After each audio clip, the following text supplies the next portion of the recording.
Olá, sejam muito bem-vindos para mais um vídeo no canal VidaMath. No vídeo de hoje vamos iniciar a resolução de um livro muito utilizado por professores de física. A resolução será desta coleção, Física, do Elo Walter Newton. Eu irei começar pelo Física 1, que é com o tema de mecânica. Eu irei responder as questões propostas apenas aos números ímpares. Irei começar pela 3, porque a número 1 ela é um exercício resolvido. Então, não entra aqui para o que nós queremos. Nós queremos responder apenas as propostas. Então, vamos lá. A terceira questão diz: o tempo também pode ser representado em um eixo. A origem desse eixo significa um instante t igual a zero, em que foi iniciada uma contagem de tempo. Pode ser o início de um dia, que é o 0 hora, por exemplo. Mas pode ser um momento qualquer, em que um cronômetro foi acionado para começar a medir a duração de algum fenômeno. Após observar o eixo t, representado a seguir, faça o que se pede. Só para poder deixar claro o que ele quis dizer, é porque nós que determinamos onde nós queremos ter o nosso zero. Porque em alguns casos, ele é bem interessante escolhermos pontos específicos para ser nosso zero, para facilitar uma análise. Digamos, por exemplo, só para poder exemplificar essa questão de tempo, que eu queira analisar o movimento e saber em quanto tempo ele vai levar para chegar até o ponto lá embaixo. Olha, a gente repara que o movimento começou aqui no ponto A e ele vai e se estende P, B, C, D, podemos até colocar mais, ponto E. Essa bolinha está se movendo. Então, o movimento em si vai continuar até, se tiver atrito, até ela parar. Então nós vamos ter que analisar isso tudo? Não, nós queremos analisar apenas o tempo que ela levou para chegar até lá embaixo.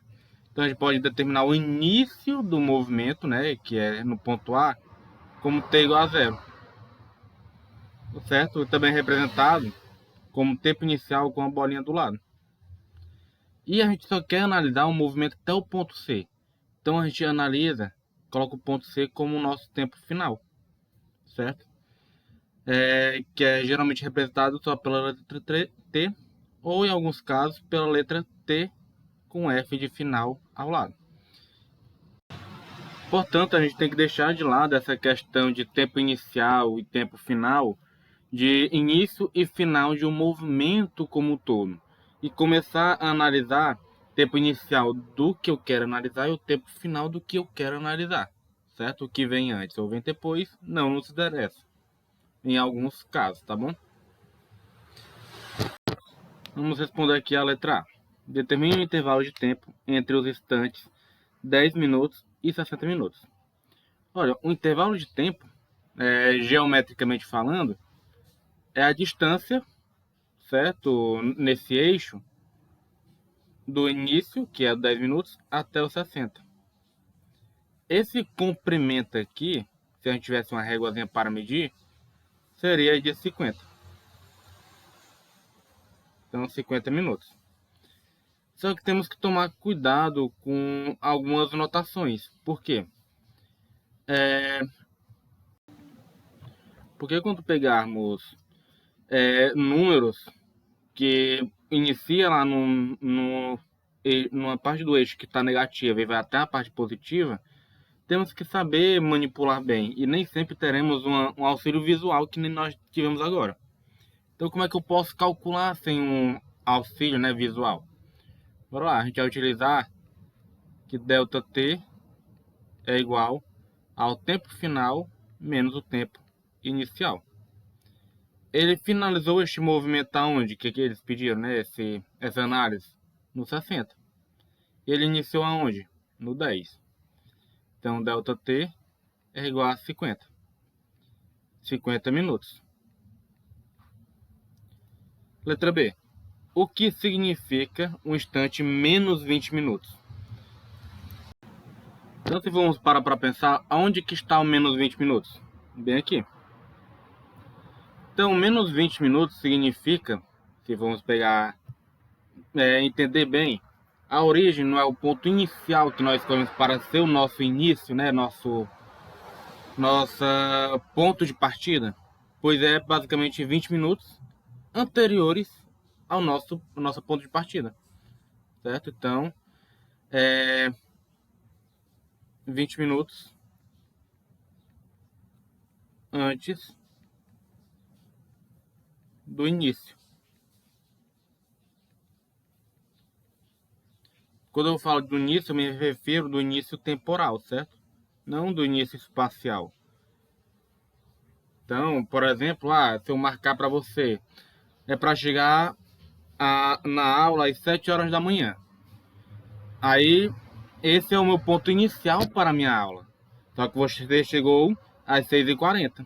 Às 6h40 é o quê? 20 minutos antes do meu ponto inicial.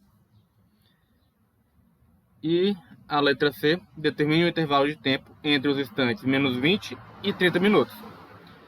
Então, a gente pode pegar aquele estímulo visual, mas vamos utilizar a fórmula. ΔT é igual. O final é 30 menos o inicial, que é 20. Só que 20, professor, não. Menos 20. Então, esse menos aqui que eu coloquei já é o da fórmula. E eu coloco entre parênteses o número para poder fazer o outro sinal. Vai ficar ΔT é igual 30 menos por menos dá mais 20. E isso vai dar igual a 50 minutos. Bora entender isso aqui utilizando aquele exemplo que eu utilizei na letra B. Digamos que a aula é às 7 horas. Aí você chegou com 20 minutos antes, certo? Então você chegou às 6h40. E eu fui até às 7h30. Então se a aula iniciou às 7, né, com mais 30 minutos, 7h30. Qual foi o tempo que você estava lá na sala? De 6h40 até 7h30, que vai dar 50 minutos, certo? Vamos agora para a quinta questão. O centro da Terra descreve uma trajetória praticamente circular em torno do centro do Sol. A Lua também descreve uma trajetória praticamente circular em torno do centro da Terra.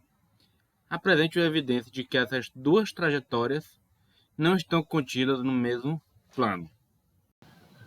Essa imagem que eu trouxe, ela ajuda a representar bem essa evidência. Olha, se a Lua ela estivesse bem alinhada, certo, em um mesmo plano, o que iria acontecer? Quando tivesse a noite, certo? A Lua, uma hora, ela ia estar bem aqui. Se tivesse bem alinhada, ela está totalmente na sombra do Sol. Então iria ter um eclipse lunar. Também poderia ter fases. Aí a Lua, ela orbitando no mesmo eixo, certo? No mesmo plano, iria ter momentos que ela estivesse bem aqui. Que aí ela iria fazer uma sombra sobre uma parte da Terra, fazendo um eclipse solar. Isso ocorreria com bastante frequência, porque ela está exatamente no plano. No mesmo plano, orbitando exatamente no mesmo plano. Agora, isso é muito raro, questão de eclipse. Por quê? Por causa que está inclinado, que nem mostra essa imagem aqui ao lado que eu estou sublinhando.